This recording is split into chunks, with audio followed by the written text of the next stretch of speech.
President of the United States.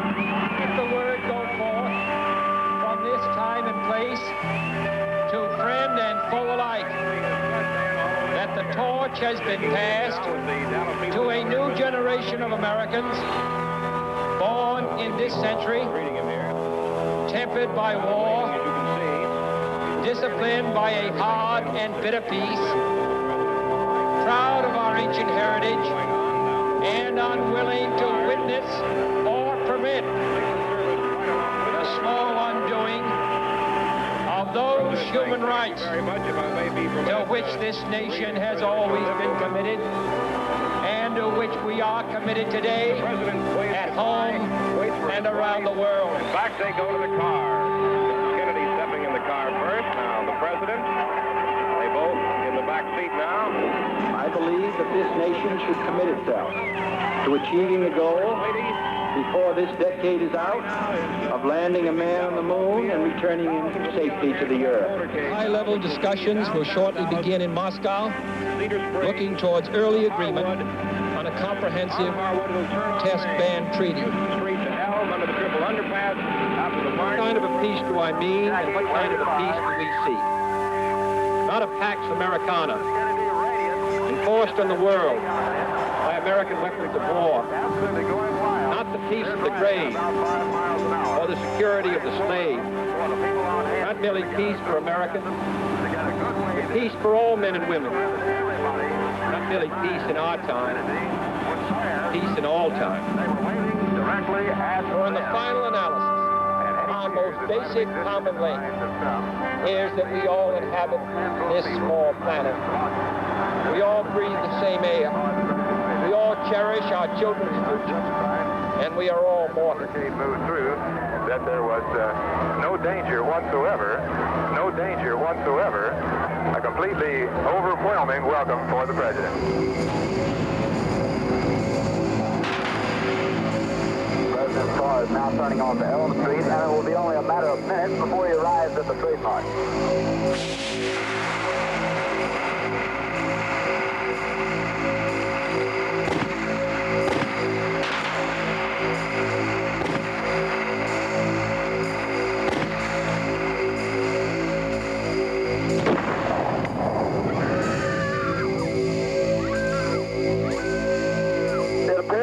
Something has happened in the motorcade route. Something, I repeat, has happened in the motorcade route. See Mrs. Kennedy's pink suit. There's a Secret Service man spread eagle over the top of the car.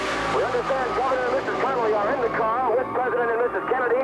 We can't see who has been hit, if anybody's been hit, but apparently something is wrong here. From Dallas, Texas, the flash, apparently official, President Kennedy died at 1 p.m. Central Standard Time, 2 o'clock Eastern Standard Time, some 38 minutes ago. The spectacle of Dealey Plaza is emblazoned in the minds of many people. Those who were there and those who sat tight-fisted and teary-eyed while listening to the first news flashes. Locked away from public scrutiny until 1975, the Zapruder film is an 8mm home movie taken by dress manufacturer Abraham Zapruder and has been described by some as the greatest home movie ever made. But contained within those 30 seconds of film is a vivid portrayal depicting in brutal reality the tragic and final moments of a young and charismatic president's life. Mr. Zapruder's film, however, was not the only important photographic record taken of the assassination that day. Standing in Dealey Plaza on that sunny afternoon, across the street from Zapruder's position and observable in the background of his film, is another amateur photographer, a woman wearing a long coat and a headscarf. She was filming from a position which would undoubtedly record some of the most significant aspects of the shooting as the presidential limousine progressed down Elm Street. Her form is captured in Mary Muchmore's 8mm film, as well as several other films and photographs taken during those dramatic and violent moments. What made this woman's presence so important was her close proximity to the president during the fatal headshot and the subsequent backgrounds in her film, the school book depository building and the soon-to-be famous Grassy Knoll area, where many police officers and witnesses believed shots originated. This alone would make her film of extreme investigative and historical significance. As pandemonium broke out in the plaza after the shooting, many witnesses would rush the Knoll area. This woman would eventually cross to the north side of Elm Street and mill around with other bewildered spectators. Unlike many others, she would then leave the area without being interviewed by reporters or making any formal statements to authorities. Who was she, and what did her film reveal? Within the hour, the Dallas police would pick up a suspect in Kennedy's murder. From the moment of his arrest, Lee Oswald was portrayed to the world as a lone nut assassin, although he vehemently protested his innocence at every opportunity. You find that right? People have been given, but I emphatically deny these charges. I'm just a patsy. There is the prisoner. You have anything to say in your defense? There's a shot. Oswald has been shot. On the day following Oswald's execution in the basement of police headquarters in Dallas, two men identifying themselves as FBI agents showed up at the Colony Club where the woman worked as an entertainer. Miss, they said, we understand that you were filming the president when he was killed. Where is the film? It's in my case. She wondered how they knew, but wasn't about to ask. The unprocessed film was still in her camera and hidden within her makeup kit. You understand that for investigative purposes, it's important that we take a look at it, they added. As the film was taken out of the camera, they assured her that it would be returned in a few days.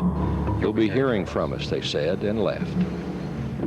In the end, her film would not be returned, nor end up in the photographic evidence pertaining to any official investigation. By Monday evening, both Oswald and Kennedy had been buried, and all official investigating focused on the lone assassin scenario.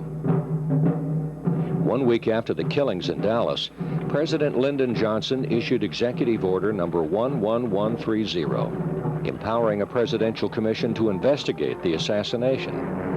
10 months later, under extreme pressure to meet an election deadline, the Warren Commission issued its report, claiming in fact that Lee Harvey Oswald was the lone unaided assassin in President Kennedy's death. As time passed, the identity of the woman who was filming remained a mystery to researchers as well as to the public. Because of the woman's tan-colored coat and more noticeably a light-colored triangular scarf tied around her head, she would quickly be labeled by the research community as the Babushka lady. Shortly after the assassination, she met and eventually married George McGann. But little did she know that McGann was an alleged mafia boss with the Dixie Mafia and was described by many as a gangland killer. In September 1970, McGann himself was gunned down in a mob hit in Lubbock, Texas. In the mid-1960s, as more and more research pointing toward conspiracy surfaced, gaining credence that the Warren Commission report was a travesty of justice, many were anxious to learn the identity of the Babushka lady. Finally, in 1970, amidst a new movement of JFK assassination research activity, the Babushka lady's identity was accidentally discovered by researcher Gary Shaw. Through the years, still fearful that her life and the lives of her family were in danger, she kept to herself, granting very few interviews. Her name is Beverly Oliver Massagee. When I first heard a noise, I was not aware that that was a shot being fired. And maybe perhaps that's why I continued to film, because I thought it was a backfire or a firecracker. I mean, I wasn't used to being around guns. I did not realize that those were shots until I saw in the frame of my camera President Kennedy's head come off, the back of his head. Then I realized that that was a shot. I don't know how many I heard. I know where I thought the shots came from. It was the picket fence area, and that around that large tree somewhere on the other side of those steps, but in the picket fence area. There was a figure there, and there was smoke there. I will always believe that the man that shot President Kennedy was standing somewhere in the picket fence area, and no one will ever convince me any differently. Besides being a key witness to the Kennedy assassination, Beverly was also a featured singer at the Colony Club, located next door to Jack Ruby's Carousel Club in the early 60s. Beverly and Ruby were good friends, and they traveled together on several out-of-town trips. They were together the night before the assassination at a party at the Cabana Hotel, and they had dinner at Campese's Egyptian Lounge. Beverly spent considerable time at Ruby's Carousel Club prior to the assassination and witnessed many of the strange comings and goings of people linked in the plot to kill the president. One time I came in and Jack introduced me to these two guys. He says, Beverly, I'd like you to... It was at the Carousel Club shortly before the assassination that Jack Ruby introduced Beverly to his friend from the CIA, Lee Oswald. Through Ruby, Beverly also met David Ferry, whom many believe to be one of the masterminds behind the crossfire in Dealey Plaza, and a close associate of New Orleans mafia kingpin Carlos Marcello. After breaking her silence and appearing in the BBC documentary The Men Who Killed Kennedy, Beverly was asked to be on several shows surrounding the 25th anniversary of JFK's death.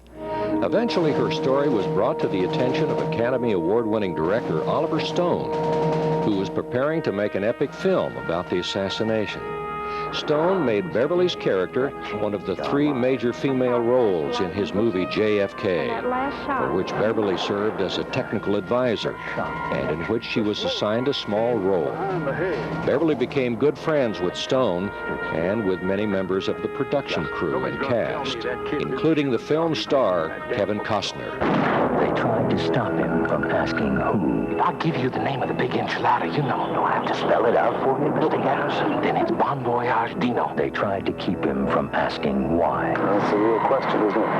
Who has the power to cover it up? Their belief in her gave her the courage to pursue the project she had considered for years, writing a book to tell the full, amazing story of what she had seen as an eyewitness and the trauma she had experienced because of it.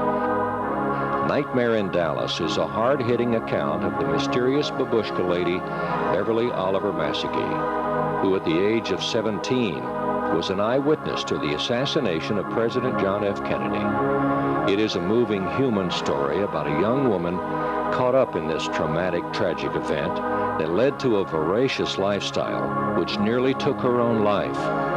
Beverly's story challenges the official version of President Kennedy's murder and is a solemn reminder of the president's altruistic vision for America that transcended politics and racial boundaries.